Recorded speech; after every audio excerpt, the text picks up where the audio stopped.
Hello friends, welcome to only IAS Hindi. आज के session में हम बात करने वाले हैं आपका पॉलिटी का चैप्टर नंबर 52 और इसमें हम बात करेंगे एक बहुत ही इम्पोर्टेंट ऑफिसर की जो कि controller and auditor general of India के नाम से जाना जाता है, जिसे संक्षेप में हम कैग भी कह देते हैं, CAG कैग, है ना। भारत का नियंत्रक और महालेखा परीक्षक। हाल ही में कुछ न्यूज चर्चा में रही, मैं आपको वो न्यूज दिखाती हूँ। जैसे कि अगर हम बात करें कि जो कैग है, देखो ये हाल ही की न्यूज है जो कि अलग अलग न्यूज़पेपर की कटिंग्स में से मैंने निकाली है कि अप्रूवल आपको मिला है लगभग 18 करोड़ का और आपने 251 करोड़ रुपए जो है वह खर्च कर दिए। और ये बात आती है, ये जो रिपोर्ट है वह बात आती है द्वारका एक्सप्रेस वे के संदर्भ में। तो मतलब भारत परियोजना का जो चरण है कि सरकार के द्वारा एक योजना लाई गई भारत परियोजना, और उसके एक प्रोजेक्ट के दौरान जब अप्रूवल 18 करोड़ का मिल रहा है तो आखिर 250 करोड़ जो है वह खर्च कैसे हो गए, इस पर एक जो रिपोर्ट है वह तैयार करता है, इसका जो एक ऑडिट है वह तैयार करता है। तो ये काम है controller auditor general of India का, भारत का नियंत्रक और महालेखा परीक्षक। आप समझिए, महालेखा परीक्षक। अगर आप इसकी वेबसाइट्स को देखेंगे तो आप देखो वेबसाइट पे क्या लिखा है, भारत का नियंत्रक और एवं महालेखा परीक्षक भारत का सर्वोच्च लेखा परीक्षा संस्था है। ये क्या है? ये सुप्रीम ऑडिट इंस्टीट्यूशन है। क्या है ये? Supreme audit institution of India, supreme audit institution of India, है ना। एंड इसका जो एक स्लोगन, एक वाक्य रहता है वह है लोक हितार्थ सत्यनिष्ठा, मतलब dedicated to truth in public interest. ठीक है, तो सुप्रीम ऑडिट इंस्टीट्यूशन है बेसिकली। वर्तमान में अगर हम देखेंगे तो इस पद पर है गिरीश चंद्र मुर्मू जी, है ना। और ये अगस्त 2020 को भारत के कैग के रूप में इन्होंने जो कार्यभार है वह संभाला था। आप इस वेबसाइट्स पे देखेंगे तो यहाँ पर एक विजन जो आपको दिखाई देता है। हमारा विजन क्या है कि हम लोक संसाधनों पर, विजन क्या दिखाया है इसमें कि लोक संसाधनों पर स्वतंत्र और विश्वसनीय आश्वासन देते रहें और सार्वजनिक क्षेत्र लेखा परीक्षण में एक सार्वभौम लीडर जो है वह बने रहें। मेन इसका कंसेप्ट ये है कि देखो सरकार के द्वारा कोई स्कीम लाई गई है ना। अब जैसे कि हमने भारतमाला हम योजना की ही बात कर रहे हैं, तो उसके अंतर्गत हम द्वारका एक्सप्रेसवे की बात कर रहे हैं कि अगर 18 करोड़ मान लीजिए किसी एक पर्टिकुलर जगह के लिए सैंक्शन हो रहे हैं, आप उसमें 250 करोड़ जो है वह कैसे खर्च कर दिए, मतलब जितना व्यय स्वीकृत था योजना पर, आपने उससे ज्यादा जो वह उस पर खर्च कर दिया। तो इस बात की ऑडिटिंग करने के लिए कोई तो अधिकारी होना चाहिए। बस वही अधिकारी कौन है? भारत के नियंत्रक और महालेखा परीक्षक है, जो कि एक सुप्रीम ऑडिट बॉडी है कि इंडिया में भारत सरकार के द्वारा जो भी योजनाएं चलाई जा रही हैं उनके संदर्भ में, है ना, उसकी लेखा परीक्षा, उसकी ऑडिटिंग करने का काम होगा। मैं यूपीएससी मेंस का एक क्वेश्चन आपको बताती हूं, 2018 में पूछा गया। क्वेश्चन को ध्यान से पढ़ना। नियंत्रक और महालेखा परीक्षक CAG की बहुत महत्वपूर्ण भूमिका है। स्पष्ट करें कि वह उसकी नियुक्ति की पद्धति और शर्तों के साथ साथ उसके द्वारा प्रयोग की जा सकने वाली शक्तियों की सीमा में कैसे परिलक्षित होता है। तो महत्वपूर्ण भूमिका किस संदर्भ में है, मैं इसकी फॉर्मेटिंग आपको कराऊंगी कि उनकी भूमिका क्या है, और ये स्पष्ट करना कि उनकी नियुक्ति की पद्धति और ये सारी जो चीजें हैं, इनकी शक्तियों पर कुछ सीमाएं भी है, वो कैसे परिलक्षित होती है, कुछ आपको चैलेंजेस, कुछ आपको जो सीमाएं है वह बता देना है कि भले बहुत इंपॉर्टेंट ये बॉडी है, बहुत इंपॉर्टेंट इंस्टीट्यूशन है जो कि ऑडिटिंग करने का काम करेगा, लेकिन उसके बावजूद भी इसकी कई लिमिटेशंस हैं। जैसे कि ये कई जो कार्यकाली, हम ये कहेंगे कि जो भी कार्यपालिका के द्वारा जो गुप्त व्यय किए जाते हैं, है ना, सेवा व्यय हम कहते हैं, जो सर्विसेज व्यय है, उसकी कहीं कोई ऑडिटिंग नहीं होती।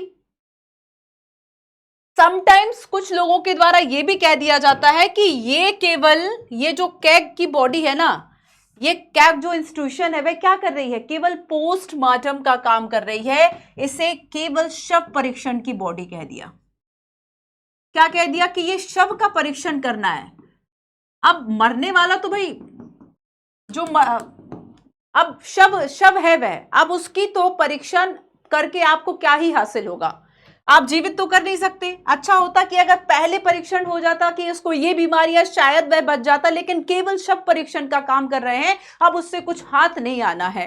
तो यहां पर कैग की सबसे ज्यादा आलोचना, एक चैलेंजेस हम इस बात के लिए कहते हैं कि भले ही बहुत महत्वपूर्ण पदाधिकारी है, लेकिन उसके बावजूद भी इसकी इतनी लिमिटेशंस हैं, इसकी जो शक्तियां हैं, या हम ये कहें कि इसके कार्य करने का जो तरीका है वह एक लाइक अ पोस्टमार्टम है, उससे कुछ हासिल नहीं होता। अगर ये कह भी दिया ना, अभी अगर आप देखेंगे कि कह भी दिया कि अप्रूवल अगर 18,000, ये जनसत्ता की न्यूज है ना, या फिर देखो जी बिजनेस के ने एक न्यूज निकाली थी, पीएमजेएवाई पर कैग की रिपोर्ट में बड़ी गड़बड़ी का खुलासा हुआ और एक ही मोबाइल नंबर पर 7.5 लाख लोगों का रजिस्ट्रेशन है।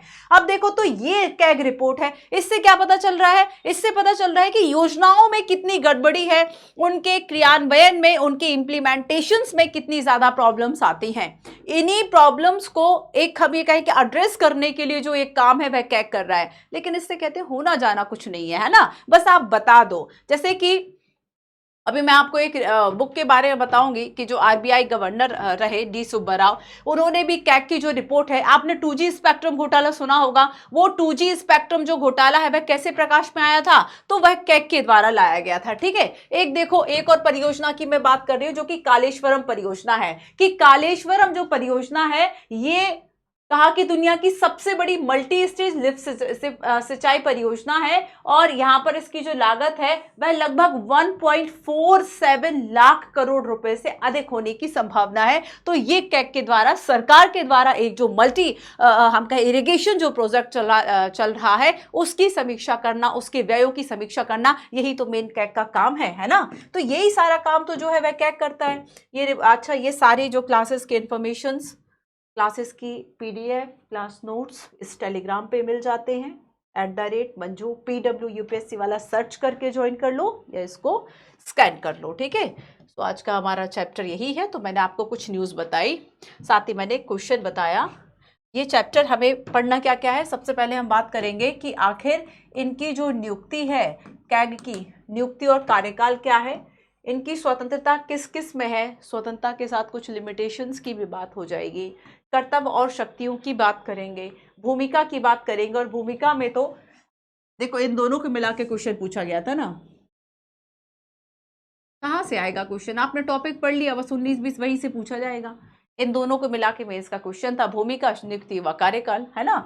कैग तथा निगम, एप्पल बी की आलोचना है। एप्पल बी तो इतने बड़े आलोचक रहे कि वह कहते हैं कि ऐसा करो कि भले आप एक महत्वपूर्ण संस्था इसको मान रहे हैं, लेकिन अब कैग को अपने कार्यभार से मुक्त कर देना चाहिए, क्योंकि अब उनके द्वारा जो मेहनत की जा रही है उसका कुछ असर है नहीं।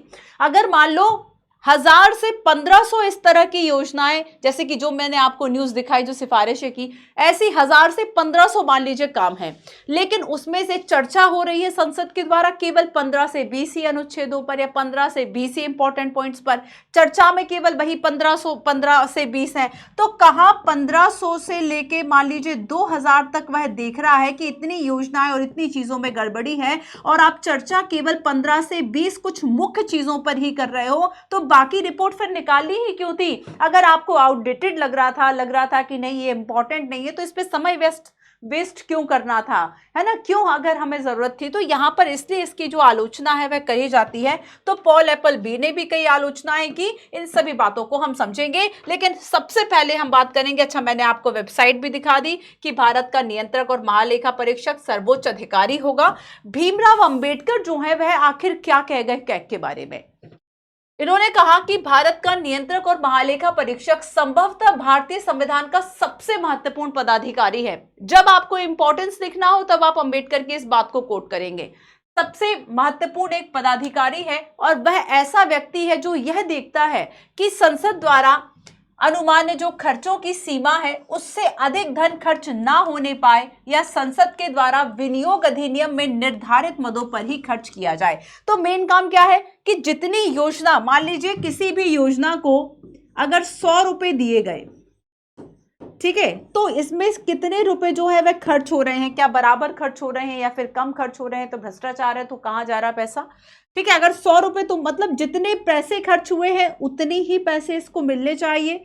और मेन चीज है कि मान लीजिए अगर ए योजना, बी योजना, अगर ए योजना को 100 रुपए मिले हैं तो इसी पर खर्च होने चाहिए, बी योजना पर नहीं होने चाहिए। तो दो बातों का ध्यान रखेगा कि जितनी राशि है उतना खर्च है, और जिस योजना के लिए है उतना उसी योजना पर, मतलब संसद के द्वारा जिस पर्टिकुलर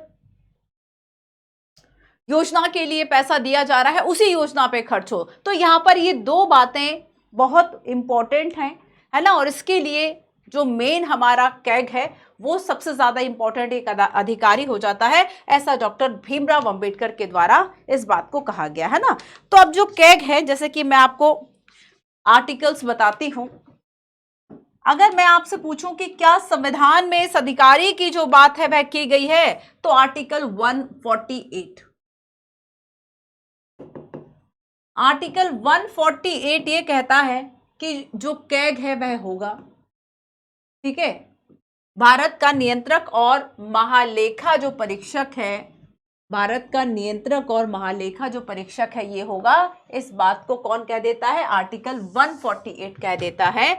साथ ही ये करेगा क्या और ये है क्या, इसकी मेन पोजीशन आखिर क्या है? सो भारतीय लेखा विभाग का मुखिया होगा, लोक वित्त का संरक्षक होगा, भारतीय लेखा विभाग का,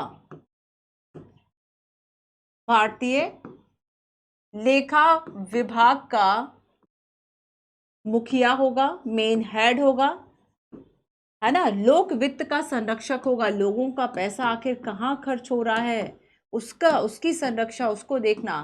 तो लोक वित्त का संरक्षक होगा, वित्तीय व्यवस्था का नियंत्रक होगा। तो जब इंपॉर्टेंस बताना है, इंपॉर्टेंस जब आलोचना करेंगे तो बता देंगे कि चीजें तो हैं बट इफेक्टिव नहीं है ना। वित्तीय व्यवस्था का नियंत्रक होगा, वित्तीय व्यवस्था का नियंत्रण करता होगा, इसको कंट्रोल करेगा। और मेन अगर हम इसके कर्तव्यों की बात करें कि आखिर जो कर्तव्य है वह क्या है कैग का, कैग का दायित्व आखिर क्या है, मेन ड्यूटी क्या है, मेन कर्तव्य आखिर क्या है, ये इंपॉर्टेंट है ना। तो कर्तव्य में याद रखो कि इसका मेन कर्तव्य है कि संविधान के तहत वित्तीय प्रशासन को संभालना, संविधान के तहत वित्तीय प्रशासन, वित्तीय प्रशासन को संभालना, ये इसका मेन कर्तव्य होगा, है ना। ये क्या होगा? मेन कर्तव्य होगा कैग का। अब हम नियुक्ति और कार्यकाल की बात करेंगे। आई होप आप समझ गए कि आखिर आर्टिकल 148 जो है वह कह रहा है कि कैग होगा, controller and auditor general of India होगा, जो कि लोक वित्त के संरक्षक के रूप में, वित्तीय व्यवस्था के नियंत्रक और भारतीय लेखा विभाग के मुखिया के रूप में कार्य करता है। और संवैधानिक पदाधिकारी है, आर्टिकल 148 में इसकी जो बात है वह लिखी हुई है ना। मैं आपको कुछ कैग के दर्शन कराती हूं। आप अगर वेबसाइट देखेंगे कैग वाली तो आपको कुछ हमारे जो अभी 1900 के बाद से, है ना, स्पेशली 1990 के बाद से, 1990 से 96 रहे सीजी सोमैया, ठीक है। फिर 96 से लेके 2002 तक वी के शुंगलू रहे, फिर वी के कॉल रहे 2 से लेके 8 तक, फिर रहे विनोद राय 2008 से लेके 2013 तक। अब देखो जब विनोद राय कैग रहे, अभी अभी लेटेस्ट हम देखेंगे कि राजीव महर्षि रहे, है ना, राजीव महर्षि रहे। अभी कौन है? गिरीश चंद्र, है ना। अभी कौन है? इनके बाद से जो है वह 2020 के बाद से हमने जाना कि अभी कौन है। अभी जो गिरीश चंद्र है जिन्होंने अगस्त 2020 में कैग की शपथ ली। इसके पहले जो है वह राजीव महर्षि थे, जो कि 2017 से लेके 2020 तक रहे। और इन दोनों के बीच में कौन रहे? शशिकांत शर्मा, 2013 से लेके 2017 तक। अब देखो कि विनोद राय जो जब कैग रहे तो इन्होंने कई ऐसी बेसिकली कई ऐसी सिफारिशें की, है ना, कैग के रूप में, जो कि काफी जानी जाती हैं। आपने पीपीपी मॉडल सुना? What is PPP? इन्होंने कहा कि निजी सार्वजनिक सहभागी जो मॉडल है, public private partnership, public private partnership मतलब निजी सार्वजनिक सहभागिता, निजी सार्वजनिक सहभागिता। इन्होंने कहा कि पंचायती राज संस्थान और सरकार द्वारा वित्त पोषित जो संस्थान है वह इस मॉडल से चले। पंचायती राज संस्थान। अब इस तरह की कुछ इंपॉर्टेंट सिफारिशें इन्होंने की कि पंचायती राज संस्थान और सरकार द्वारा वित्त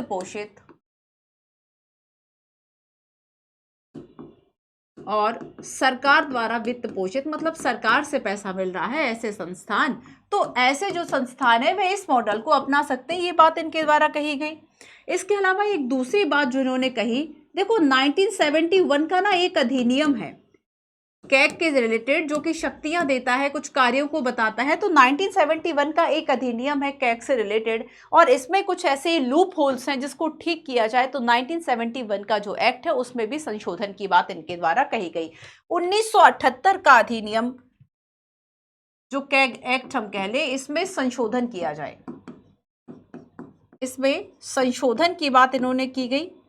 साथ ही इन्होंने ये कहा कि कैग को चुनने के लिए मतलब नियुक्ति के तरीके पे भी इन्होंने प्रश्न चिन्ह उठाया कि अभी तो जैसे राष्ट्रपति नियुक्त कर देते हैं, ठीक है, पर इन्होंने कहा कि नियुक्ति का जो तरीका हो ना, तो जैसे सीबीसी जो हमारे सतर्कता आयुक्त हैं उनके जैसा हो, सीबीसी के जैसा हो, या फिर इन्होंने कहा कि जो जैसे हमने एक कॉलेजियम पद्धति अपनाई हुई है किसके लिए, न्यायाधीशों की नियुक्ति के लिए, तो इन्होंने कहा कि हम कुछ कॉलेजियम पद्धति जैसा जो है वह विकसित करें, कॉलेजियम पद्धति जैसा विकसित कर लें।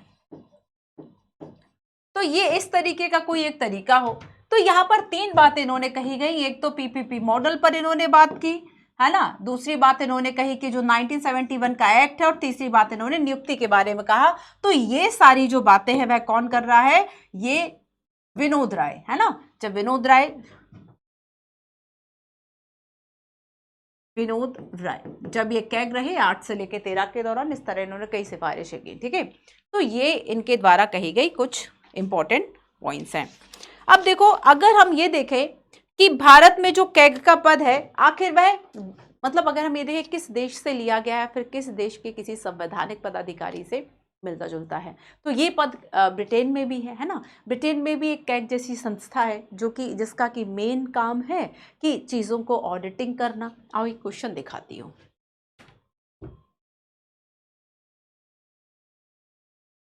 अगर हमें तुलना करनी हो कैग की, तब हम किससे करेंगे, तब हम ब्रिटेन से करेंगे।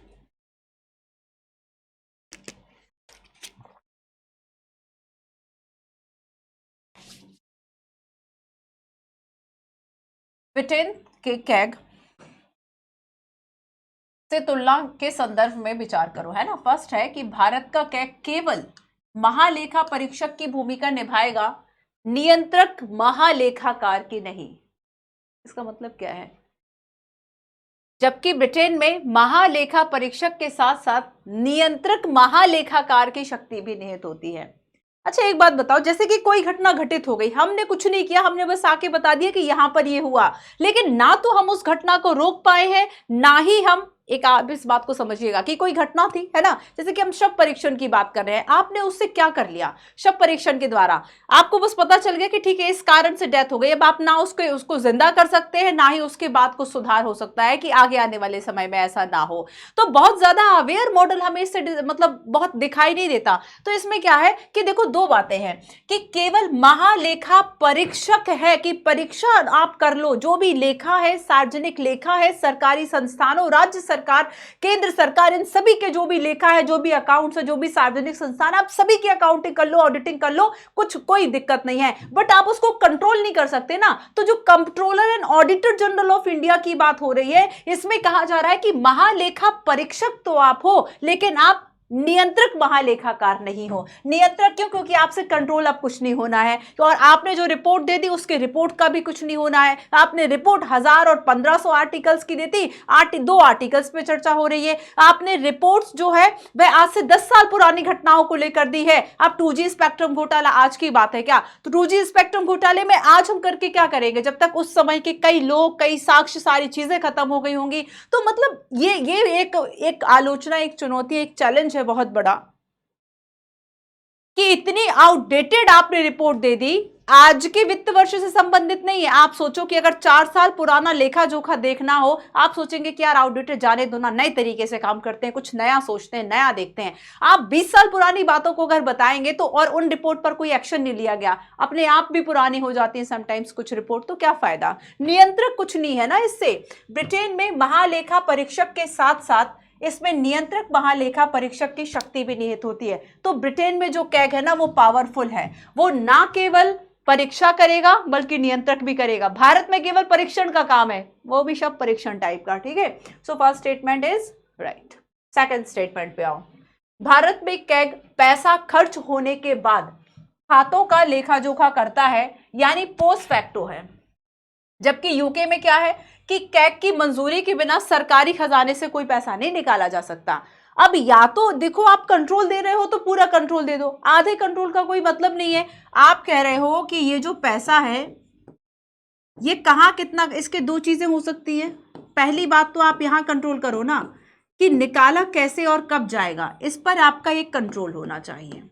तो इंडिया में तो ये कंट्रोल नहीं है, ये कंट्रोल ब्रिटेन में जो कैग है उसके पास है। इसके बाद आप इस पैसे का बस परीक्षा कर लो, परीक्षण कर लो, ऑडिटिंग कर लो, उससे कुछ नहीं होगा। आपने केवल क्या कर लिया, ऑडिटिंग कर लिया, बस लेखा बना लो कि यहाँ यहाँ खर्च हुआ, इतना नहीं होना चाहिए था, क्या होगा? तो ये है केवल इंडिया में, ये केवल इंडिया में है ना। लेकिन जब हम कंट्रोल की बात करेंगे तो ये कंट्रोल यूके में कैग के पास है, ब्रिटेन में, यूनाइटेड किंगडम, ब्रिटेन, उसे ही हम यूके लिख देते हैं।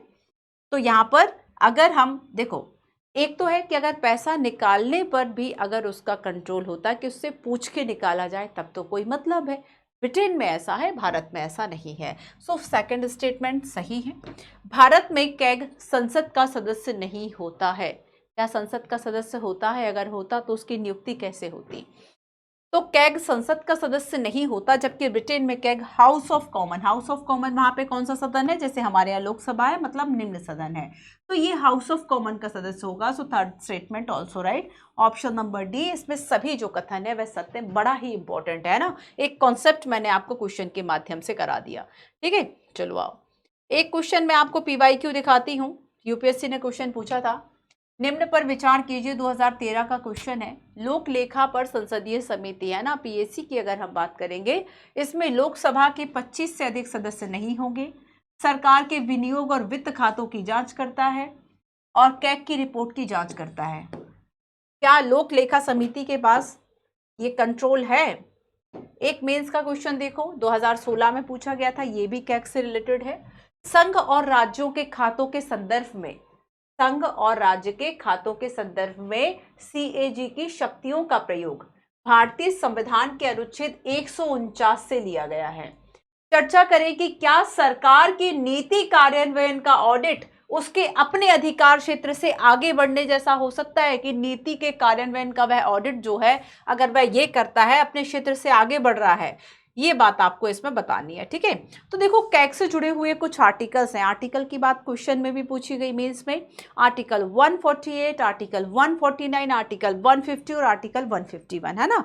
तो अच्छा, मैं एक बात बता दूं कि जिन भी बच्चों के पास ये वाला बुक है ना, इसमें आप देख लो पेज नंबर 386, और इसमें लास्ट में जो आर्टिकल्स लिखे हुए उसमें एक गलती है, मिसप्रिंट हो गया होगा।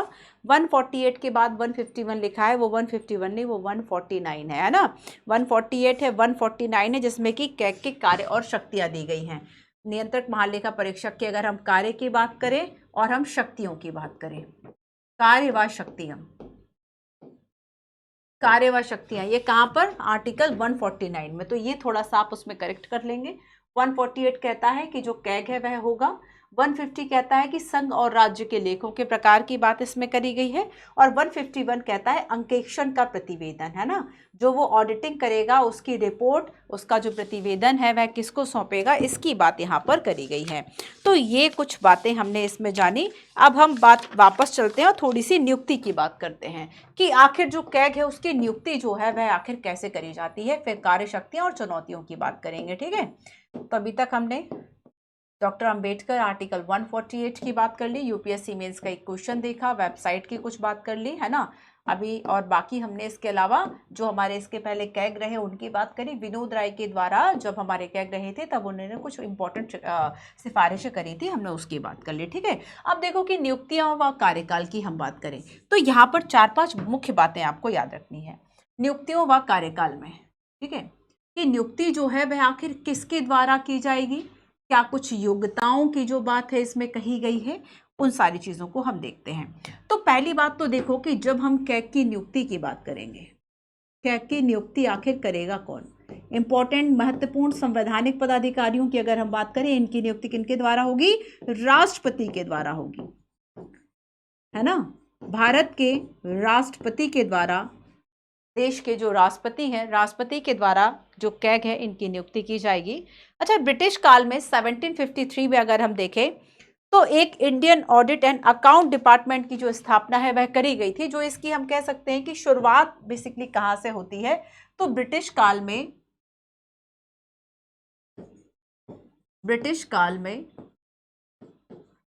1753 एक इस तरह की जो बॉडी है वह स्टैब्लिश की गई थी कि सरकार के हम जो कामों को सरकार की योजनाओं और कार्यों का जो परीक्षण है वह कैसे करेंगे। तो यहां पर आपको लिख लेना है Indian audit and account department, Indian audit and account department, Indian audit and account department की जो स्थापना है वह 1753 में करी गई थी। इसके अलावा देखो एक मुख्य बात आती है कि जब हम नियुक्ति की बात करते हैं तब हमें कार्यकाल भी याद आता है कि नियुक्ति तो आपने कर दी, लेकिन जो कार्यकाल है वह आखिर कितना होगा। कैग की नियुक्ति तो राष्ट्रपति के द्वारा कर दी, बट अगर हम इसके कार्यकाल की बात करें, कार्यकाल क्या होगा, इंपॉर्टेंट है, यूपीएससी ने कई क्वेश्चंस में, फिल्म्स में इसको पूछा हुआ है। 6 वर्ष, 5 वर्ष, 65 वर्ष, 70 वर्ष, कितने साल के लिए और कितने वर्ष तक के लिए, है ना। तो यहाँ पर आपको याद रखना है कि बेसिकली इस बात का निर्धारण करा गया है कि अगर जब हम इनके कार्यकाल की बात करेंगे तो ये होगा आपका 6 वर्ष या 65 वर्ष, 6 वर्ष या 65 वर्ष की आयु। तो 6 वर्ष का तो आपका कार्यकाल होगा, है ना, 6 वर्ष तक कार्यकाल और 65 वर्ष की आयु तक, दोनों में से जो भी पहले हो जाए तो ये कार्यकाल है। पर कार्यकाल के पहले भी इनको हटाया जा सकता है क्या, बिल्कुल हटाया जा सकता है, लेकिन हटाना राष्ट्रपति की मनमर्जी से नहीं होगा कि राष्ट्रपति जब चाहे तब हटा दें या राष्ट्रपति को कोई प्रसाद, राष्ट्रपति के प्रसाद पर्यंत ये होंगे, ऐसा नहीं है। तो यहाँ पर इनको हटाने की जो प्रोसेस है ना वह ठीक वैसी ही है जैसे कि उच्चतम न्यायालय के न्यायाधीशों को हटाया जाता है। तो यहाँ पर हटाने की जो प्रक्रिया है उच्चतम न्यायालय के न्यायाधीश के जैसी है, उच्चतम न्यायालय के जज जैसी है, उच्चतम न्यायालय के न्यायाधीश के समान जो प्रक्रिया है वैसे ही अपनाई जाएगी। और इसके लिए अच्छा, सुप्रीम कोर्ट के जज को हटाने के लिए क्या प्रोसेस होती है कि इसमें विशेष बहुमत से जो संकल्प है वह पारित किया जाएगा, विशेष बहुमत। एंड विशेष बहुमत क्या है बताओ जरा कमेंट करके, विशेष बहुमत का मतलब क्या, हम कई जगह इसको पढ़ चुके हैं। विशेष बहुमत से जो प्रस्ताव है वह पारित होगा। और आधार क्या था हटाने का, प्रूवन मिसबिहेवियर एंड इनकैपेसिटी, है ना। आधार क्या था हटाने का, हटाने के अगर हम आधार की बात करें तो कदाचार व अक्षमता, कदाचार व अक्षमता, इस आधार पर बेसिकली जो कैग है उनको हटाया जा सकता है। 6 वर्ष या 65 वर्ष की आयु तक इनका कार्यकाल होगा, जो भी पहले हो जाए। अगर 6 वर्ष का कार्यकाल ही पहले हो गया है तब उनको 6 वर्ष के बाद हटा दिया जाएगा, और अगर 65 वर्ष की आयु पहले हो गई है तो उसको पहले हटा दिया जाएगा। मतलब यहाँ पर जो भी चीज़ पहले हो, लेकिन फिर भी हम हटा सकते हैं। और लेकिन हटाने की प्रोसेस उच्चतम न्यायालय के न्यायाधीश के समान है। तो उच्चतम न्यायालय के न्यायाधीश को हटाने का आधार क्या है, कदाचार व अक्षमता। और ठीक इसी आधार पर हम कैग को भी हटा सकते हैं, और विशेष बहुमत के द्वारा जो प्रस्ताव है वह पारित होना चाहिए और दोनों सदनों के द्वारा, है ना। तो ये बात यहाँ पर आपको याद रखनी है। क्लियर है? तो ये कार्यकाल हो गया, कैग की नियुक्ति हो गई और ब्रिटिश काल की हमने बात कर ली। अब हम थोड़ा सा कर्तव्य और शक्तियों की बात करेंगे, पर उसके पहले हम एक स्वतंत्रता देखते हैं कि आखिर इनको कार्य करने की जो स्वतंत्रता है वह कितनी है। कैग की स्वतंत्रता किन किन चीजों में है? अब संविधान में लिखा हुआ है तो संविधान ने कुछ बातों को निर्धारित भी किया होगा, है ना, कि इन कामों में जो है वह बेसिकली ये स्वतंत्र होगा। जैसे कि अगर हम ऑडिटिंग की बात करें तो कैग की स्वतंत्रता को सुरक्षित किया गया है और संविधान में कुछ व्यवस्थाएं इसके लिए की गई हैं। तो पहली बात तो इसमें यह कहा गया है कि कार्यकाल की जो सुरक्षा है वह होगी। अब कार्यकाल की सुरक्षा का मतलब तो वही है ना जो अब हमने देखा, कार्यकाल सुरक्षित है क्योंकि इन्हें जब चाहे तब नहीं हटाया जा सकता। इसके लिए प्रॉपर एक प्रोसेस आपको फॉलो करनी होगी और वो प्रोसेस टफ है। और जब हमने किसी प्रोसेस को टफ कर दिया इसका मतलब क्या है? प्रोसेस को हमने टफ कर दिया इसका मतलब सुरक्षा मिल गई। सो कार्यकाल की सुरक्षा है, कार्यकाल की सुरक्षा है। कार्यकाल की सुरक्षा कैसे है कि केवल राष्ट्रपति के द्वारा हटाया जाएगा और किन आधारों पर? राष्ट्रपति आदेश देंगे तभी हटाया जाएगा, लेकिन संविधान में इस बात की जो आधार है वह लिखा हुआ है ना। तो आप वही बात याद रखें जो हमने यहाँ पर कार्यकाल की बात की है ना, कि कार्यकाल, ये जो हटाने वाली बात है यही इसमें आ जाएगी कि कार्यकाल की सुरक्षा है। इसके अलावा देखो, ये जब एक बार अपना पद छोड़ देंगे, मतलब कैग मान लीजिए सेवानिवृत्त हो गया, तब उसके बाद ये कहीं जाके काम कर सकते हैं क्या? तो पद छोड़ने के बाद ये कहीं काम नहीं कर सकते। पद छोड़ने के बाद सरकार के अधीन, पद छोड़ने के बाद इनकी स्वतंत्रता निष्पक्षता के लिए यह प्रावधान किया गया है ना। पद छोड़ने के बाद सरकार के अधीन किसी पद को धारण नहीं कर सकते, किसी पद को धारण नहीं कर सकते। ठीक है। तीसरी बात इसमें यह कही जाती है कि बेसिकली ये जो है वह वेतन भत्ते उच्चतम न्यायालय के न्यायाधीश के समान होंगे। इनके जो वेतन भत्ते होंगे, वेतन भत्ते उच्चतम न्यायालय के न्यायाधीश के समान। ठीक है। हटाने की प्रक्रिया भी ऐसी ही है। इसके अलावा देखो, एक बार अगर इनकी नियुक्ति कर दी गई ना तो उसके बाद नियुक्ति के बाद कोई अलाभकारी परिवर्तन जो है वह इनके वेतन भत्तों में नहीं किया जाएगा कि वेतन कम कर दिया, कोई शक्तियां कम कर दी। तो नियुक्ति के बाद कोई अलाभकारी परिवर्तन कि इनको हानि हो जाए, अलाभ हो जाए, है ना, कोई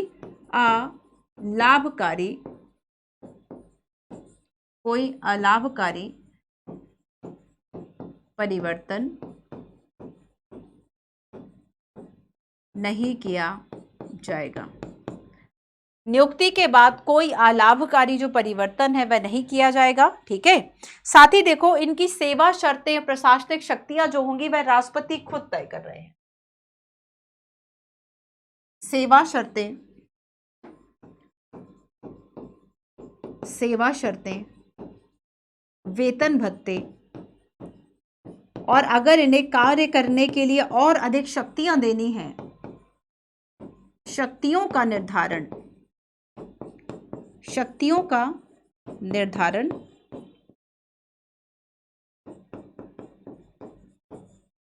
राष्ट्रपति द्वारा किया जाएगा। शक्तियों का जो निर्धारण है वह किसके द्वारा किया जा रहा है? राष्ट्रपति के द्वारा किया जा रहा है।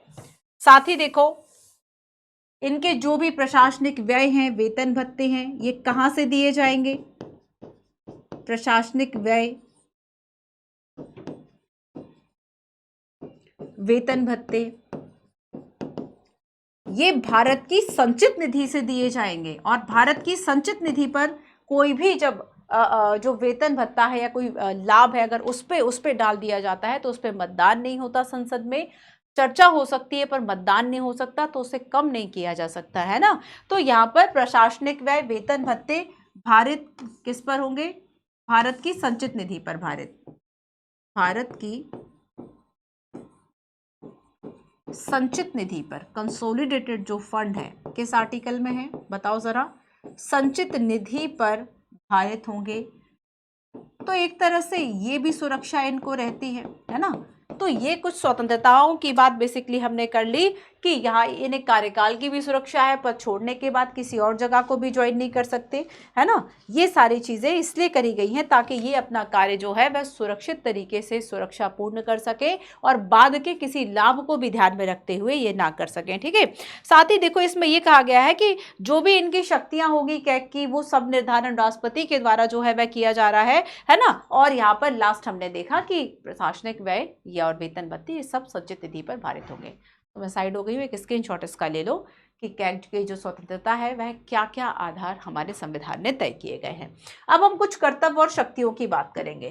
तो कर्तव्य और शक्तियों में कुछ बातें तो हाँ आपने यहाँ पर देख ही ली कि भाई ये शक्तियां हैं इनके पास, ये इनके कर्तव्य है कि इन्होंने देखा कि भारतमाला परियोजना के तहत और कैग के द्वारा ये कहा गया, देखो कहीं कहीं क्या है कि 14 लेन जो सड़कें हैं उसकी बात की गई थी, बट मान लीजिए कम बनी, है ना, 14 लेन ना बनाकर उसको 8 या 7 बना दिया या 10 बना दिया। तो यहाँ पर ये भी तो एक तरीका, ये भी तो एक भ्रष्टाचार का तरीका हो गया ना। तो भ्रष्टाचार जैसे 2G स्पेक्ट्रम घोटाला कब चर्चा में आया था, कैग की रिपोर्ट के द्वारा ही चर्चा में आया था, तो बड़ा इंपॉर्टेंट है। अब देखो इसमें क्या लिखा हुआ है कि PMJY की बात करेंगे तो इसमें यह कहा कि एक मोबाइल नंबर पर 7.5 लाख लोगों का रजिस्ट्रेशन जो है वह आखिर कैसे हो सकता है। तो इतनी बड़ी स्वास्थ्य बीमा योजना है और एक नंबर से इतना, है ना, ये बड़ा एक इंपॉर्टेंट मतलब इस तरह की इंपॉर्टेंट काम जो है वह ये करता है।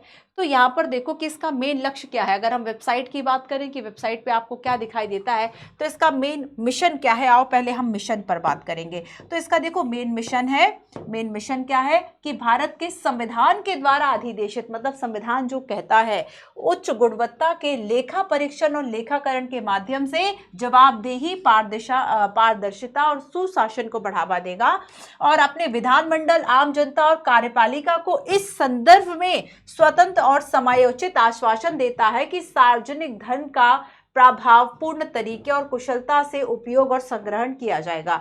मेन यहाँ पर क्या लिखा हुआ है कि जो सार्वजनिक धन है उसका प्रभावपूर्ण तरीके से जो उपयोग है वह किया जाएगा और हो रहा है या नहीं हो रहा है इस बात की जांच जो है वह कैग के द्वारा की जाएगी। तो ये किसको बढ़ा रहा है, ये जवाबदेहिता को बढ़ा रहा है, ये पारदर्शिता को बढ़ा रहा है और ये सुशासन को बढ़ा रहा है। पारदर्शिता ही तो है कि आपको पता चल रहा है कि योजना के लिए इतना व्यय स्वीकृत था बट व्यय तो उससे ज्यादा दे दिया गया है, ठीक है। तो इसका मेन मूल्य क्या है, संस्थागत मूल्य क्या है कि मानक, निष्पक्ष और संतुलित दृष्टिकोण, स्वतंत्रता, पारदर्शिता को बनाए रखना, नैतिक व्यवहार, सत्यनिष्ठा, व्यवसायिक सक्षमता, निष्पक्षता, सामाजिक जागरूकता, ये इसके जन मूल्य हैं। तो ये मिशन और कुछ हमने मूल्यों की बात कर ली।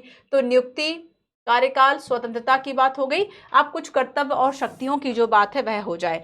कर्तव्य और शक्ति, कर्तव्य और शक्तियां, क्या इसके कर्तव्य हो सकते हैं आप बताइए जरा। जैसे कि हमने देखा कि आर्टिकल 151 जो है वह ये कहता है, 4 आर्टिकल्स हमने देखे इसमें कि हमने आर्टिकल, अगर हम बहुत सारी शक्तियों की बात इसमें की गई है, लगभग 16 पॉइंट्स हैं, है ना, जिसमें कि बताया गया है कि आखिर कैग जो है वह क्या क्या जो काम है वह करेगा। तो यहाँ पर मैं कर्तव्य और शक्तियों की कुछ बातें आपको बताती हूँ कि आखिर मेन इंपॉर्टेंट जो काम है वह इसके क्या क्या है।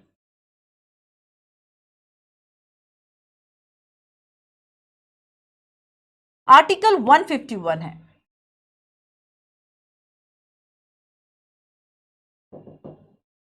आर्टिकल 151 ये कहता है कि संसद के पास बेसिकली इस बात का अधिकार है कि कैग से जुड़े जो भी मामले हों उनको व्यवस्थित करे। संसद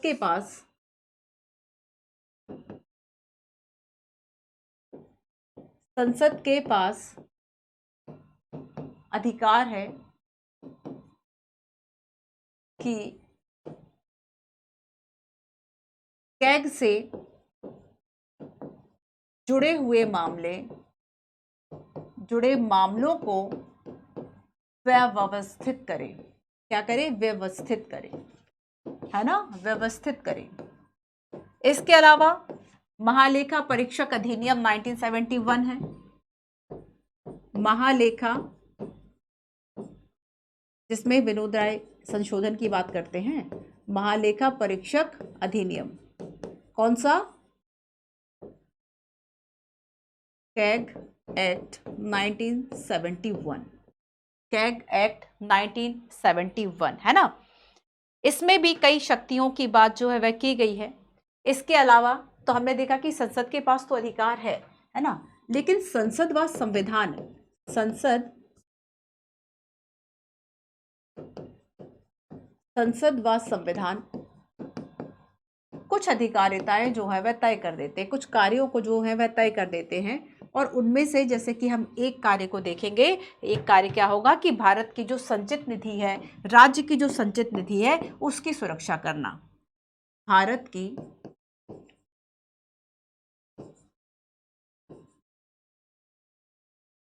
संचित निधि,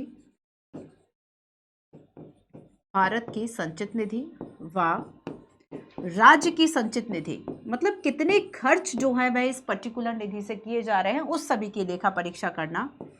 भारत की संचित निधि व राज्य की जो संचित निधि है का लेखा परीक्षण करना। जो भी केंद्र शासित प्रदेश है ना, या केंद्र शासित प्रदेश जिसमें कि विधानसभाएं हैं, कितने केंद्र शासित प्रदेशों में विधानसभाएं हैं, हम बात कर चुके हैं यूटीज की, तो उन सभी की भी लेखा परीक्षा करने का जो काम है वह कैग का होगा। मतलब कैग इस संदर्भ में जो रिपोर्ट्स है, जो ऑडिटिंग है, वह तैयार कर सकता है। इसके अलावा देखो, लोक लेखा जो समिति है, लोक लेखा समिति लोक लेखा को लेकर व्यय है ना, संचित निधि की बात हम यहाँ पर कर चुके। लोक लेखा सहित राज्य की जो आकस्मिकता निधि है, आकस्मिकता निधि क्यों रखी जाती है कि मान लो कोई अचानक खर्च आ गया, जैसे कि अगर हम केंद्र की, हम भारत की आकस्मिकता निधि की बात करेंगे जो कि राष्ट्रपति के संरक्षण में रहती है, और इस आकस्मिकता निधि का मेन काम ये होता है कि आकस्मिक में से, जैसे कि आप देखो कि एक्सीडेंटली आपके पास कोई ऐसे चार्जेस आ गए, कोई ऐसी नई योजना आ गई जिसके अब पैसा चाहिए, मतलब पहले अनपेक्षित था, पहले आप सोच नहीं पाए थे कि इस तरह का भी खर्च आएगा, इस तरह के व्यय के लिए अलग से एक जो फंड है वह रखा जाता है, उसको हम आकस्मिकता निधि कह देते हैं ना। तो यहाँ पर क्या है कि लोक लेखा और आकस्मिकता, जो राज्य की आकस्मिकता निधि है, बेसिकली जो कंटिजेंसी फंड है, उसमें से क्या लेन देन हुए हैं उसका परीक्षण करने का काम भी इसका होगा। इसके अलावा देखो, केंद्र और राज्य सरकार के कई विभाग हैं जो कि ट्रेडिंग से रिलेटेड है ना, केंद्र व राज्य के विभाग है ना, ये जो विभाग है, मान लो किसी भी विभाग की बात कर लें, तो ये किस तरह का व्यापार, किस तरह का ट्रेडिंग कर रहे हैं, इनको किस तरह का विनिर्माण लाभ हो रहा है, इनको किस तरह का जो विनिर्माण लाभ है वह हो रहा है ना। विभाग जो है वह ट्रेडिंग क्या कर रहे हैं, हानि इसकी क्या है, लाभ इतना इसका क्या है ना, विनिर्माण लाभ हो गया, विनिर्माण की हानि हो गई, या फिर अन्य तरीके के मामले, इनको भी देखने का जो काम है, इनके भी जो परीक्षण का काम है वह कैग के द्वारा करा जाएगा। ठीक है। इसके अलावा देखो कि यहाँ पर जो लाभ हानि और इन सब की एक बैलेंस शीट बनाई जाता है, तुलन पत्र बनाया जाता है, जो लोगों ने एमकॉम बीकॉम किया है उनको पता होगा। तो बेसिकली इसके लेके एक जो बैलेंस शीट प्रिपरेशन का जो काम है वह भी कैग का ही होगा। ठीक है, वह भी किसका होगा, कैग का होगा। एक दो बातें और देखते हैं कि देखो, केंद्र और राज्य के राजस्व से, जो राजस्व, जो रेवेन्यू होता है, केंद्र और राज्य का राजस्व, इस रेवेन्यू या राजस्व के द्वारा कौन कौन सी, मतलब इससे वित्त पोषण किसका दिया रहा है, किसको पैसा दिया जा रहा है, इससे वित्त पोषण किसका किया जा रहा है, इस बात की भी परीक्षा करने का जो दायित्व है वह इसका है। तो राजस्व से होने वाले जो वित्त पोषण है, उन निकायों का, मतलब सरकार मान लो किसी संस्थान को पैसा दे रही है ना, किसी संस्थान को, किसी निकाय को पैसा दे रही है, और ये जो है वह खर्चा कर रहा है, तो इस खर्चे का ब्यौरा करना भी कैग का काम होगा। तो निकाय का जो व्यय परीक्षण है ना, निकाय का जो व्यय परीक्षण है, ये बेसिकली इसके अंतर्गत जो कार्य है उसमें शामिल होगा। क्लियर है। अच्छा देखो, अब देखो कि केंद्र और राज्य सरकार के सभी विभागों की बात करता है ना, केंद्र और राज्य सरकारों के सभी विभागों, सभी स्टॉक के खातों में लेखा जोखा करने का काम करेगा। इसके अलावा है कि कंपनी अधिनियम के जो प्रावधान है उसके अनुसार सभी सरकारी कंपनियों के खातों और लेखा परीक्षा का काम करेगा। इवन अगर सरकार से जुड़ी हुई कोई निजी कंपनी है, सरकार अगर चाहती है तो उस संदर्भ में भी जो कैग है वह रिपोर्ट देगा, है ना, उन निगमों के खातों का लेखा जोखा करेगा जिनकी विधियों में उसके द्वारा लेखा परीक्षा का जो प्रावधान है वह किया गया है। इसके अलावा राष्ट्रपति या राज्यपाल के द्वारा अगर कहा गया है तो कोई ऐसा प्राधिकरण का लेखा परीक्षा भी वह कर सकता है, जैसे कि स्थानीय निकाय, है ना, अगर हम पंचायतों की बात करें, म्युनिसिपैलिटीज की बात करें, अगर राष्ट्रपति चाहते हैं तो इस संदर्भ में भी लेखा परीक्षा का जो काम है वह कैग करेगा। वह राष्ट्रपति को सलाह देगा कि केंद्र और राज्य के जो प्रारूप है, है ना, जो डॉक्यूमेंट्स है, जो लेखा परीक्षा है, वह आखिर किस रूप में रखे जाए, मतलब तय किया जाएगा उस बात को, वो तय करने का काम, वो ड्राफ्ट बनाने का काम भी कैग का होगा। केंद्र सरकार के लेखों से संबंधित जो भी रिपोर्ट है वह राष्ट्रपति को सौंपेंगे और राष्ट्रपति उसे संसद के पटल पर रखेंगे। आर्टिकल 151 ऐसा प्रावधान करता है। लेकिन आर्टिकल 151 ये भी कहता है कि राज्यों के संदर्भ में अगर कोई रिपोर्ट है तो राज्यों के संदर्भ में वह जो रिपोर्ट है वह राज्यपाल को सौंपेंगे और राज्यपाल उन्हें आगे विधानमंडल के समक्ष रखने का जो काम है वह करेंगे। तो ये बेसिकली उसके कार्य व शक्तियां हो गए। कुछ कार्य हमने यहां पर देख लिए और कुछ कार्य आपके ये हो गए, ठीक है। तो ये कर्तव्य व शक्तियों की बात हमने कर ली। अब हम भूमिका की बात करेंगे, लेकिन भूमिका के पहले जरा इस क्वेश्चन को देखो। प्रश्न कहता है कैग की भूमिका के संदर्भ में निम्न पर विचार कीजिए। 4 स्टेटमेंट इसमें है। फर्स्ट आपसे कहता है आपको बताना है कि कौन से शामिल है कैग की भूमिका में। यह निर्धारित करना कि जिस प्रयोजन हेतु धन संवितरित किया गया है उस सेवा में प्रयोग की। अभी तक तो हमने कार्य व शक्तियों की बात की, अब हम भूमिका की बात करेंगे। किसकी भूमिका जो है वह इस कार्यों में है ना।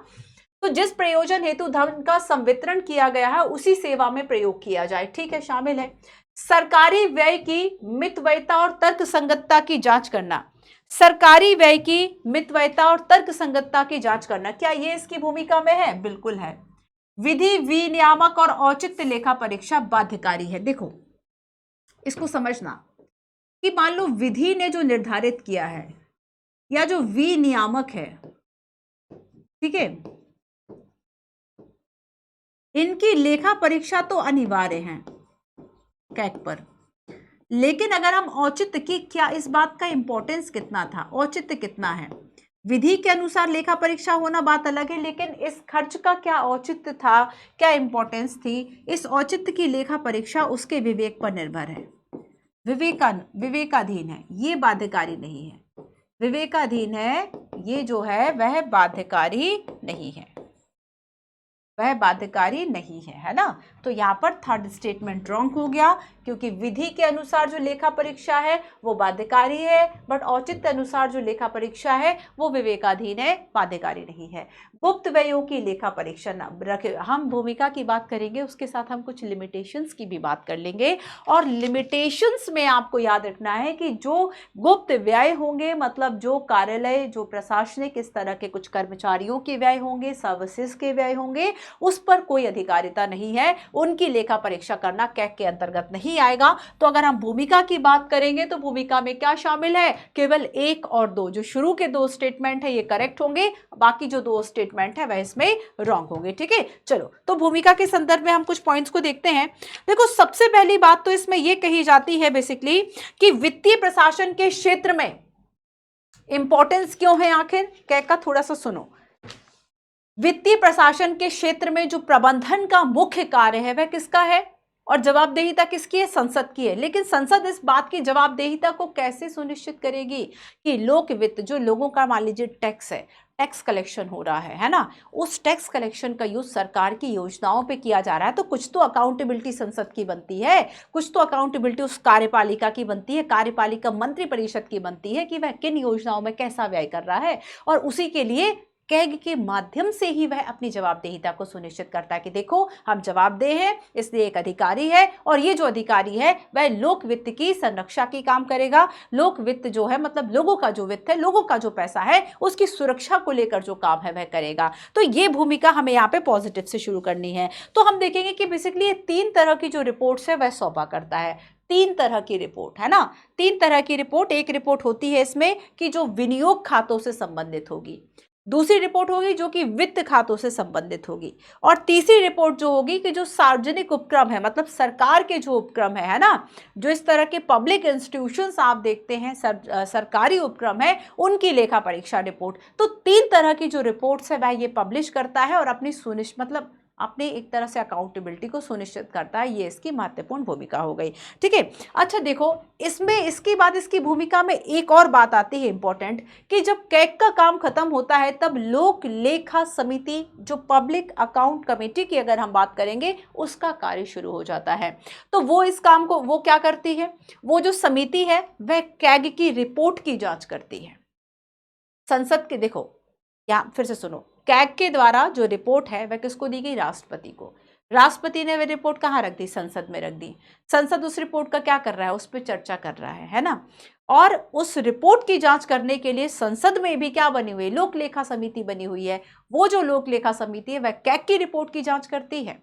आगे जब हम चुनौतियों में पढ़ेंगे, आगे जब हम चैलेंजेस में पढ़ेंगे, तब हम इस बात को देखते हैं कि यही पब्लिक अकाउंट कमेटी केवल 100 में से मान लीजिए एक मुद्दा उठा रही है, तो किस बात की रिपोर्ट, किस बात, मतलब उसका तो फिर कोई इंपॉर्टेंस ही नहीं है ना। एक चैलेंज के तौर पर हम इसको देखते हैं। इसके अलावा हम देखेंगे, चलो खैर हम इसका लिखते हैं फर्स्ट पॉइंट, कि जब हम भूमिका की बात करेंगे तो भूमिका में एक सबसे बड़ी जो बात आती है वह ये है कि वित्त प्रशासन का प्रबंधन, वित्त प्रशासन का प्रबंधन व जवाबदेही, अकाउंटेबिलिटी व जवाबदेही, है ना, ये कैग के माध्यम से ही सुनिश्चित की जाएगी। तो वित्तीय प्रशासन के क्षेत्र में जो भी प्रबंधन है ना, जो भी इसकी सुरक्षा है, ये काम यही कर रहा है। इसके अलावा दूसरी बात इसमें यह कही जाती है कि जो कार्यपालिका है, कार्यकारी हम लिख देते हैं, कार्यपालिका, कार्यकारी मतलब मंत्रिपरिषद। आपको पता है ना कि मंत्रिपरिषद किसके प्रति उत्तरदायी है, संसद के प्रति, और संसद में भी अगर हम कहें स्पेशली किस एक सदन के प्रति, तो लोकसभा के प्रति। तो कार्यपालिका का जो एक उत्तरदायित्व बनता है कार्यकारी की संसद के प्रति, वित्तीय प्रशासन का जो उत्तरदायित्व है वह कैग के माध्यम से ही सुनिश्चित किया जाता है। तो कार्यकारी या मंत्री परिषद का जो संसद के प्रति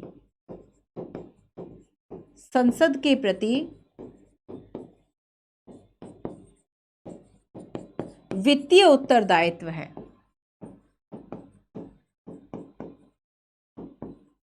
ना, जो वित्तीय उत्तरदायित्व है कैग के माध्यम से ही सुनिश्चित किया जाएगा। कैग के, समझ में आ रहा है, हाँ, कैग के माध्यम से ही सुनिश्चित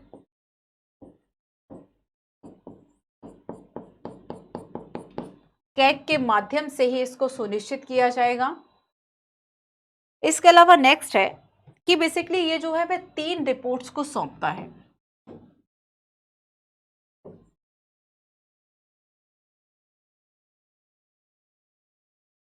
कैग की अगर हम रिपोर्ट्स की बात करें तो ये 3 रिपोर्ट होती है।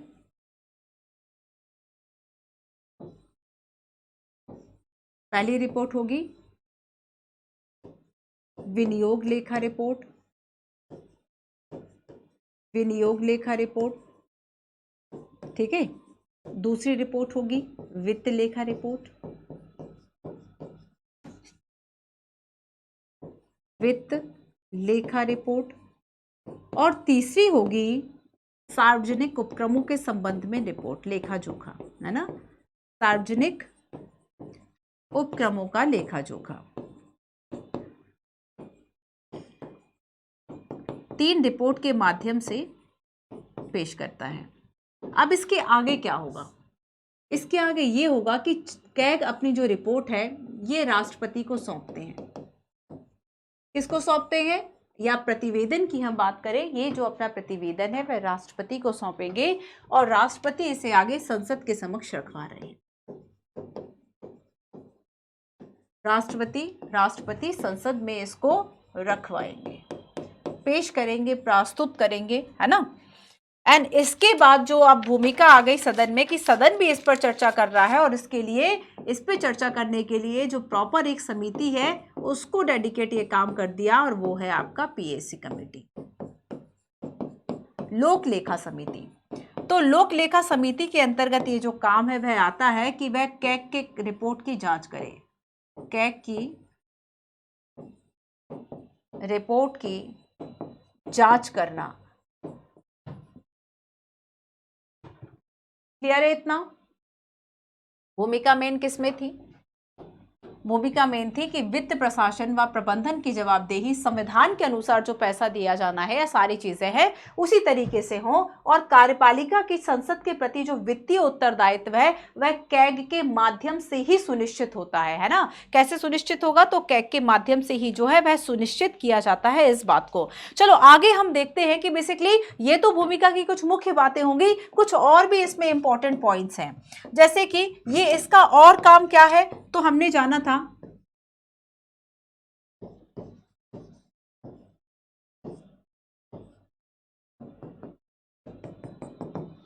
कि कोई भी जो पर्टिकुलर राशि है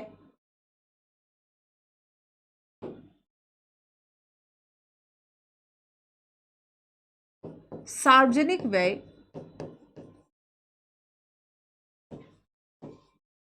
या राशि संसद द्वारा स्वीकृत है ना, संसद के द्वारा स्वीकृत, मतलब संसद ने जिस चीज के लिए, जिस काम के लिए और जितना पैसा दिया है उतना पैसा उस काम के लिए ही दिया जाए, तो संसद द्वारा स्वीकृति अगर मिल गई है सार्वजनिक व्यय राशि, इसकी जांच करना, सार्वजनिक व्यय या राशि की परीक्षा करना है ना। ये परीक्षा होगा कि जितना धन दिया गया है, जितनी राशि दी गई है, क्या उतनी राशि खर्च हुई है ना, और जिस कार्य के लिए दी गई है, और जिस कार्य या योजना या उद्देश्य, जिस कार्य या योजना हेतु दी गई है उसकी भी परीक्षा करना, उसकी भी क्या करना? परीक्षा करना, ये इसका उद्देश्य होगा। ठीक है, अब देखो कि और इसके अनुसार अगर हम देखें तो जो हमने क्वेश्चन देखा था कि विधि व विनिमयकारी है ना, विधि जो कहती है, विधि के अनुसार जो करना है वो तो है ही, विधि अनुसार लेखा परीक्षा बाध्यकारी है,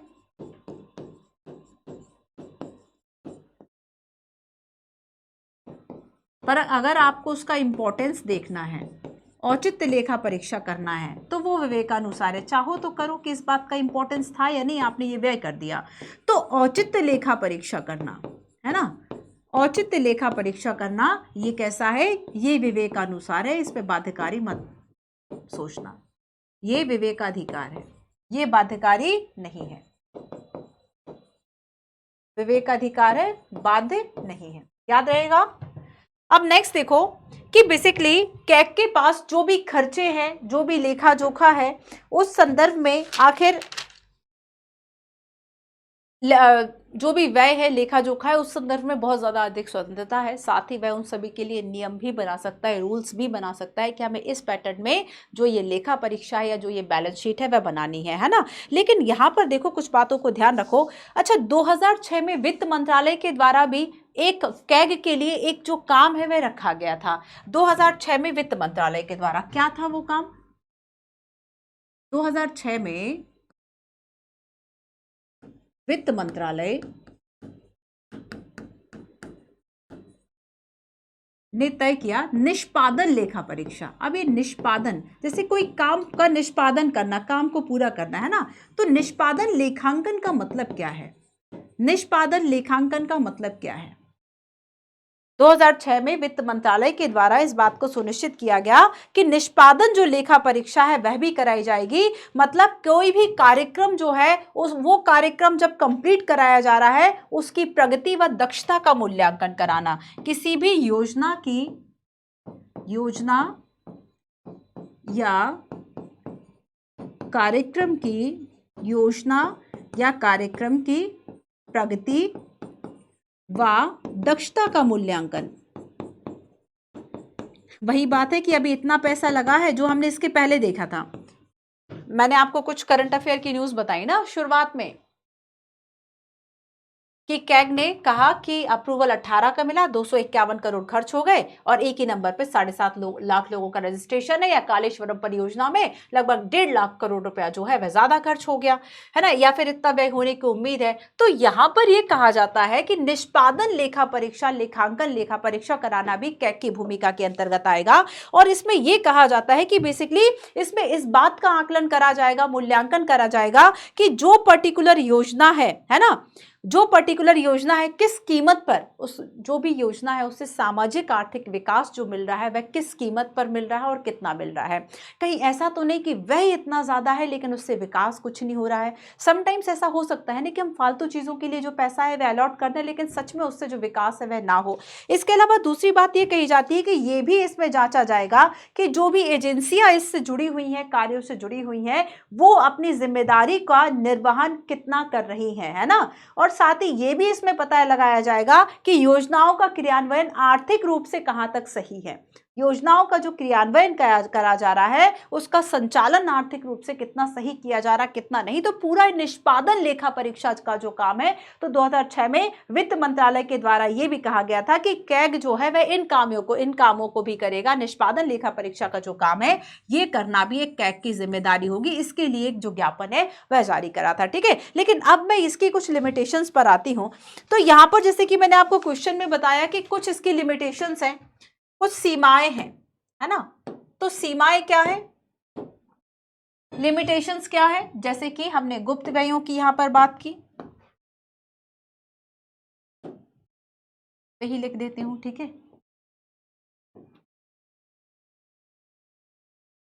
कैग की सीमाएं,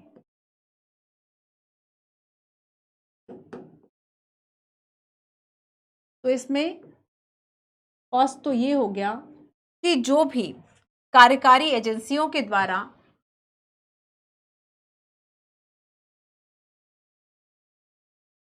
कार्यकारी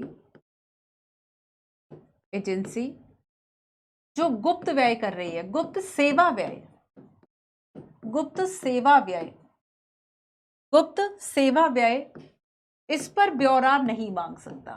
पर ब्यौरा जो कैग है इस पर कोई नियंत्रण नहीं है ना। दूसरी बात ये कही जाती है कि कैग ना बस पोस्टमार्टम कर रहा है।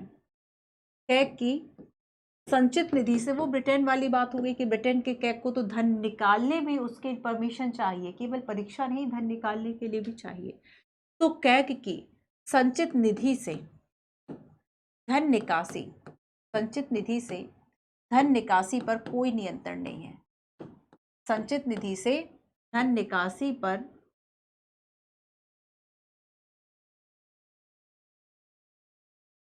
संचित निधि से धन निकासी पर कोई नियंत्रण नहीं, कोई नियंत्रण नहीं, है ना। तो ये इसकी दो लिमिटेशंस हो गई। मतलब व्यय होने के बाद केवल लेखा परीक्षा का ही काम कर रहा है। व्यय के बाद लेखा परीक्षा, व्यय के बाद लेखा परीक्षा का जो काम है वह कर रहा है। व्यय होने के पहले किसी तरह का जो कंट्रोल है वह इसके पास नहीं है ना। क्लियर है। अच्छा, इसके अलावा अच्छा, तो यहाँ पे आपको मैंने क्वेश्चन में बता दिया कि जब हम कैग की बात करेंगे ब्रिटेन के संदर्भ में तो वहाँ ज़्यादा पावरफुल है, क्योंकि जो पैसा निकलेगा वो उसकी परमिशन से निकलेगा। भारत में ऐसा नहीं है। भारत में पैसा जब खर्च हो गया उसके बाद आप बस उसको पकड़े रहो, देखते रहो कि कहाँ कैसा खर्च हुआ। पहले कोई कंट्रोल ही नहीं दिया, पहले कोई कंट्रोल नहीं है कैग के हाथ में, ठीक है। ये उसके लिए लिमिटेशंस हो गई। इसके अलावा देखो, अगर हम ये देखें कि कैग जो है वह किस तरह के निगमों, किस तरह के जो संस्थान है उसकी जाँच कर सकता है। तो अगर सरकारी उपक्रम है, डेफिनेटली केंद्र का उपक्रम है, राज्य सरकार का उपक्रम है, उनकी जांच करेगा, है ना। राज्य सरकार या केंद्र सरकार के साथ जुड़े हुए जो उपक्रम होंगे उन सबकी जांच करने का अधिकार होगा। साथ ही देखो, अगर कैग की हम बात करें कि कुछ निजी लेखा परीक्षा कुछ चीज़ों की करी जाती है, जैसे कि क्या आरबीआई की कर सकता है, क्या आरबीआई की लेखा परीक्षा कैग करेगा, या फिर आरबीआई के लिए अलग से एक तंत्र बनाया गया है कि आरबीआई की पूरी जो जांच है और सारे अकाउंट्स जो है वह जांचे जाएंगे।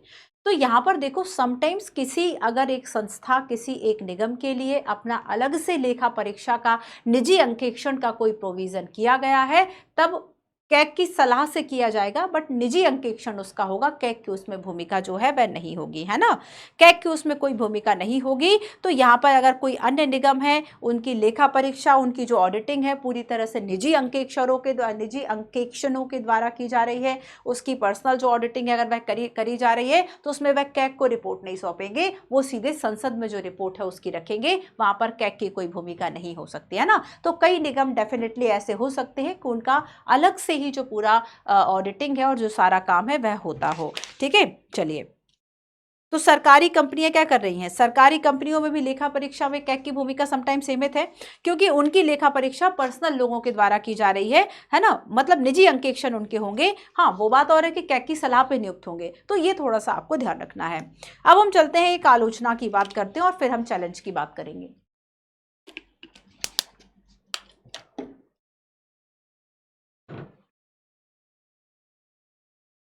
अब देखो, पॉल एप्पलबी, कौन है पॉल एप्पलबी? लोक प्रशासन से, इवन भारत में तो इन्हें लोक प्रशासन का जनक भी कहा जाता है। तो जब हम एप्पलबी की बात करेंगे, पॉल एच एप्पलबी, है ना, लोक प्रशासन के वैसे अमेरिकी विद्वान हैं ये, और इन्होंने कहा, भारतीय प्रशासन पर अपनी कुछ रिपोर्ट्स दी थी और उन्होंने एक रिपोर्ट जो थी वह कैग से रिलेटेड थी।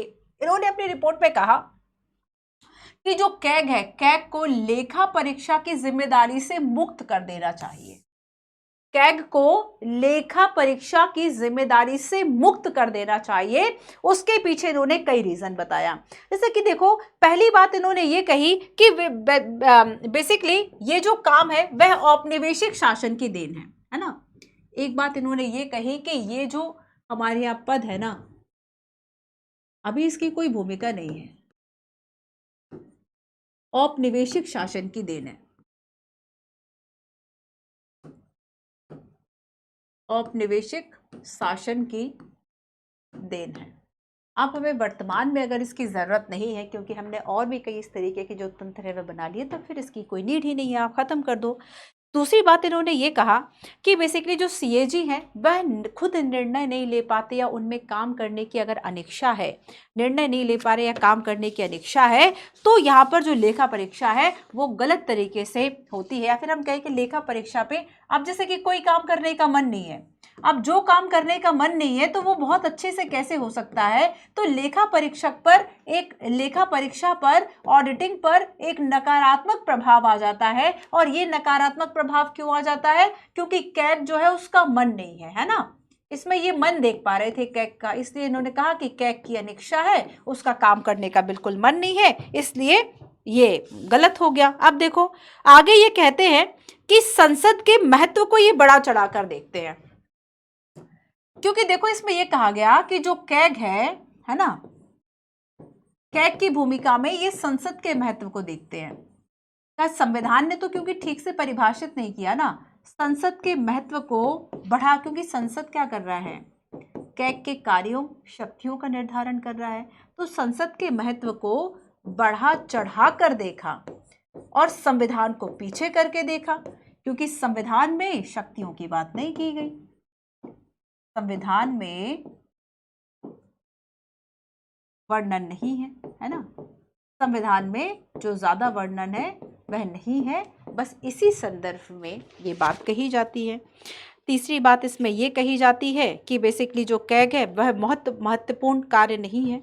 अच्छा देखो, इनकी ये बात सही भी है।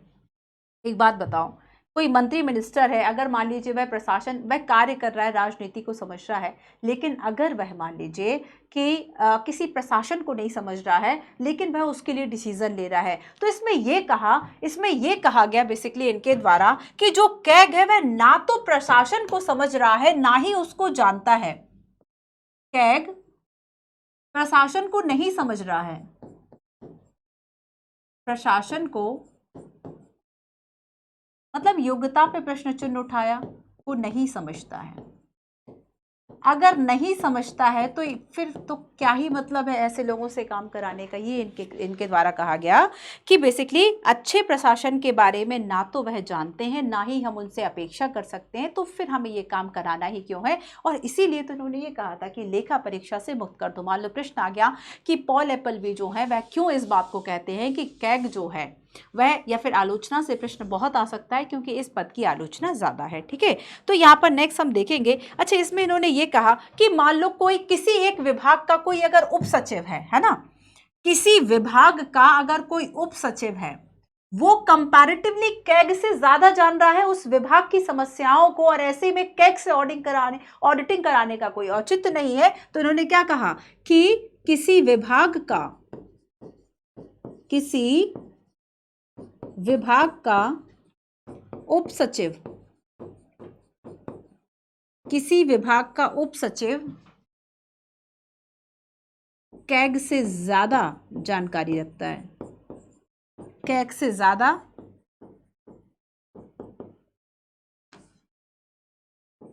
विभाग की समस्या को जानता है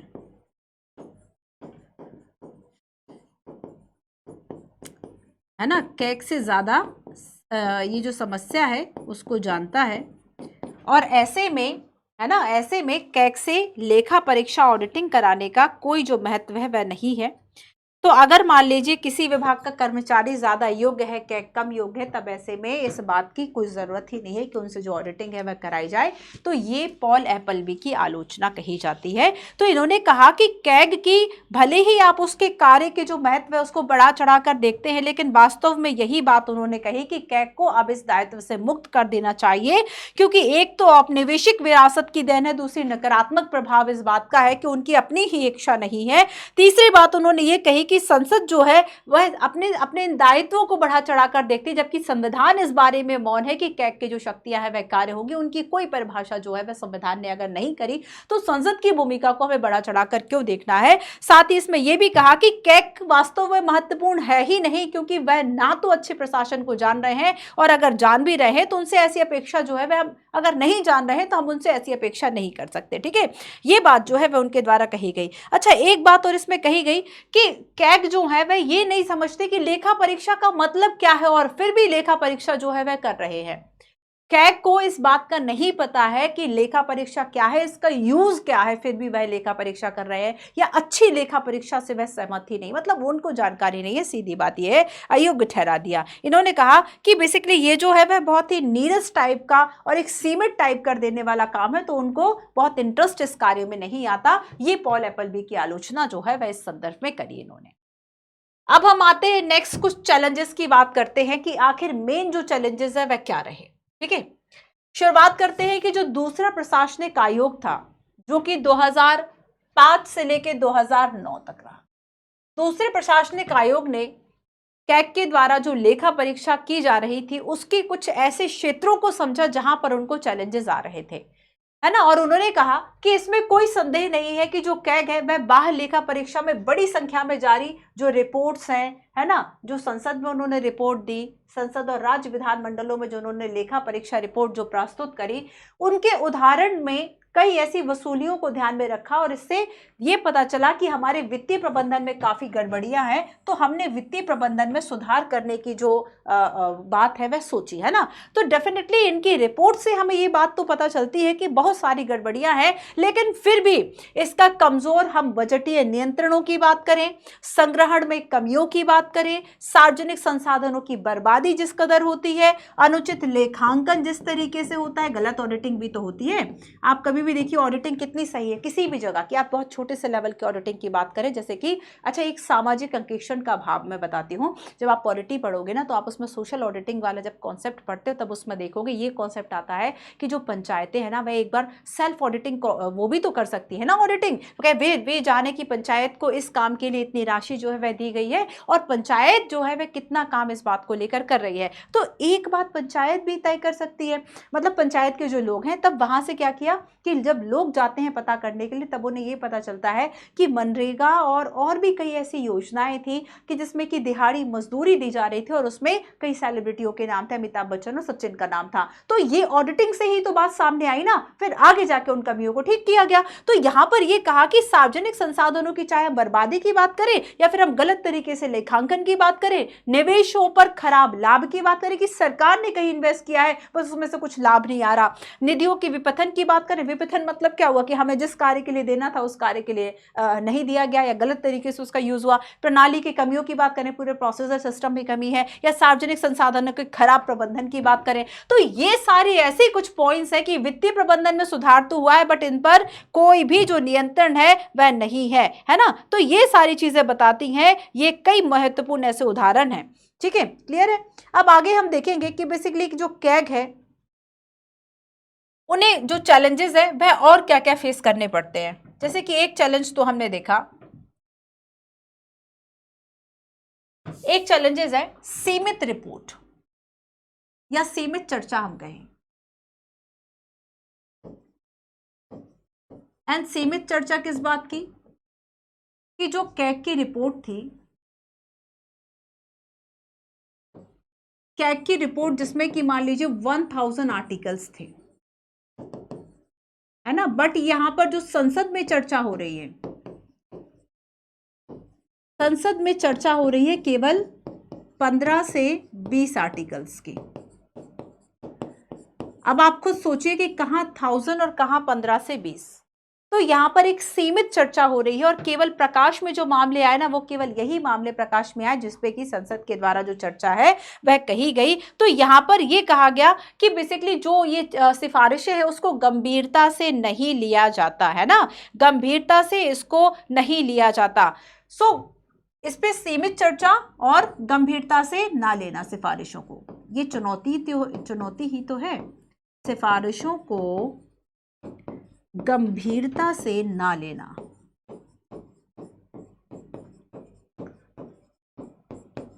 ठीक है, अब देखो एक और आ गया कि आप आउटडेटेड या पुरानी रिपोर्ट्स हैं, पुरानी रिपोर्ट्स। अच्छा, ये इसकी जगह हम लिख देते हैं कि जो रिपोर्ट आई हैं पिछले वर्षों की, उनका आज कोई महत्व नहीं है, है ना, पिछले वर्षों की रिपोर्ट्स,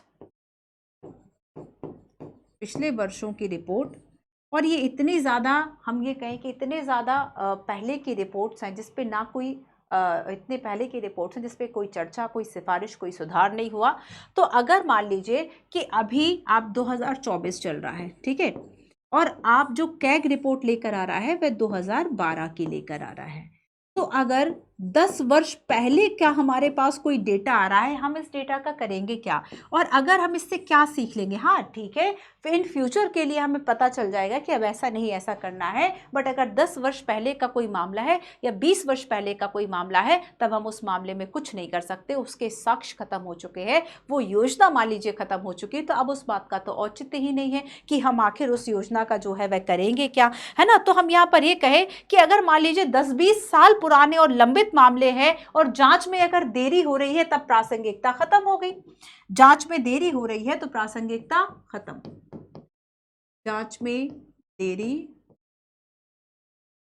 और प्रासंगिकता खत्म हो जाती है, कम नहीं होती है, खत्म हो जाती है सीधी, प्रासंगिकता